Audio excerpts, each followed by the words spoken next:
আসসালামু আলাইকুম, কেমন আছেন আপনারা? আশা করছি ভালো আছেন। তো আজকে আবার মদিনা জিয়ারতে বেরিয়েছি। তো দেখতে পাচ্ছেন বাসে বসেছি। আমরা কি বাসে যাই সেটা আপনাদেরকে দেখাবো। বাসটা দেখেন কত সুন্দর। এটা বাইরের লোক, ওটা ভেতরের লোক। তো ফাইনালি আমরা যাব এবার। তো ফাইনালি আমরা এসে পৌঁছে গেছি মসজিদুল কুবাতে। তো এটা কুবার পেছন সাইড। তো দেখতে পাচ্ছেন কত সুন্দর এরিয়া। এখানে কফি বাগেরা সব কিছু ব্যবস্থা করা আছে। এবং এখানে যে পুরানো মসজিদটা ছিল মাটির, সেটাও আপনাদেরকে দেখাবো অন্য ভিডিওতে। তো দেখতে পাচ্ছেন পেছন সাইড এটা মসজিদে কুবার। তো এটা হচ্ছে মসজিদুল কুবা। তো এখানেই নবীজি প্রথম এসেছিলেন এবং এখানে 2 রাকাত নামাজ আদায় করলে একটা উমরা সওয়াব পাওয়া যাবে। তো এখানে 2 রাকাত নামাজের জন্য ভেতরে প্রবেশ করলাম।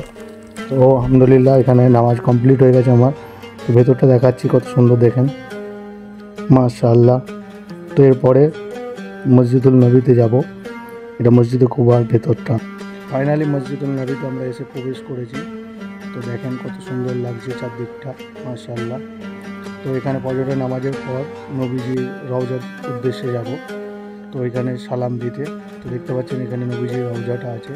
এখানে নবীজির রওজা আছে এবং ওনার 2 সাহাবী আবু বকর সিদ্দিকী এবং ওমর ফারুক, 2 সাহাবী আছে। ওনাদের তো সালাম জানাবো এবং এখানে সবার জন্য দোয়া করবো। আলহামদুলিল্লাহ সবাই যেন দুনিয়ার বালা মুসিবত থেকে ভালো থাকে, সেটা দোয়া করবো সবাইয়ের জন্য ইনশাআল্লাহ। এরকম ভিডিও আরও আসতে থাকবে, দেখতে থাকেন।